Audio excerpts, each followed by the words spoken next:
జీవితంలో చీకట్లు తరిమి వెలుగులను కోరుకుంటూ జరుపుకునే పండగ కొంతమంది జీవితాల్లో చీకట్లను మిగులుస్తోంది. హైదరాబాద్ నగర వ్యాప్తంగా క్రాకర్స్ ప్రమాదాల్లో 100 మందికి పైగా గాయాల పాలయ్యారు. జాగ్రత్తగా బాణాసంచా కాల్చుకుని పండుగను ఎంజాయ్ చేయాలని ప్రభుత్వం మీడియా ఎంతగా ప్రచారం చేసినా సరే 100 మందికి పైగా గాయాల పాలయ్యారు. ఇది అధికారిక సంఖ్యే.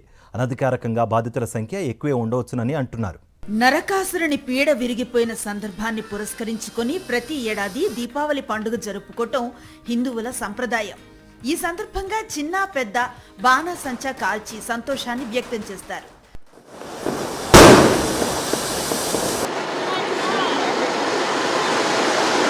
ప్రతి ఏడాదిలాగే ఈసారి కూడా దీపావళిని జాగ్రత్తగా నిర్వహించుకోవాలని, బాణాసంచా కాల్చేటప్పుడు జాగ్రత్తగా ఉండాలని కేంద్ర రాష్ట్ర ప్రభుత్వాలతో పాటు మీడియా కూడా ప్రజలకు విజ్ఞప్తి చేసింది. అయినా సరే ప్రతి ఏడాదిలానే ఈసారి కూడా హైదరాబాద్ వ్యాప్తంగా పలుచోట్ల బాణాసంచా కాల్చేటప్పుడు ప్రమాదాలు అనేకం జరిగాయి. ఇంతవరకు హైదరాబాద్లోనే 100 మందికి పైగా గాయాల పాలై ఆసుపత్రుల్లో చికిత్స తీసుకుంటున్నారు. ఇక దేశవ్యాప్తంగా చూసినప్పుడు ఈ కేసులు వేలల్లోనే ఉంటాయని ఒక అంచనా. చిన్న పిల్లలు టపాకాయలు బర్స్ట్ చేసినప్పుడు వెళ్ళి ఎందుకు బర్స్ట్ అవ్వట్లేదని చూస్తున్నారు. దానివల్ల వాళ్ళకి ఇంజురీ అవుతుంది. ఇంకొకటి 2 వీలర్ పైన వెళ్ళినప్పుడు బయట నుంచి వచ్చి టపాకాయ కన్నుకి దెబ్బ తగులుతుంది. సో నేను అడ్వైజ్ ఇదే చేస్తున్నా జనరల్ పబ్లిక్కి, టపాకాయ దగ్గర వెళ్ళొద్దు, చూడొద్దు. ఓపెన్ ప్లేసెస్లో వాడాలి. చిల్డ్రన్ అడల్ట్ సూపర్విజన్లోనే వాడాలి. ఇంకా 2 వీలర్ పైన వెళ్ళినప్పుడు బ్లాక్ గాగల్స్ వేసుకుని వెళ్ళాలి. బాణాసంచా ప్రమాదాల బారిన పడిన వారు అనేక మంది హైదరాబాద్లో పలు కంటి ఆసుపత్రుల్లో చేరి చికిత్స తీసుకుంటున్నట్లుగా సమాచారం. ముఖ్యంగా కంటి చూపు కోల్పోయిన వారి సంఖ్య ఈసారి ఎక్కువగానే ఉందని అంటున్నారు.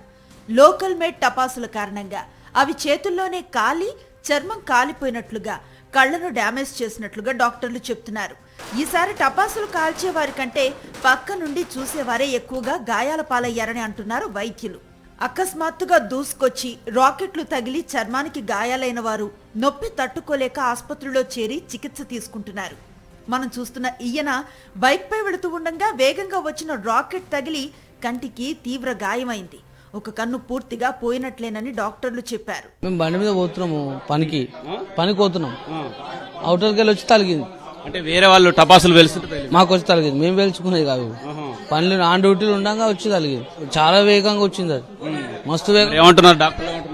ఇది కన్ను పలిగిపోయింది, రాదని చెప్తారు.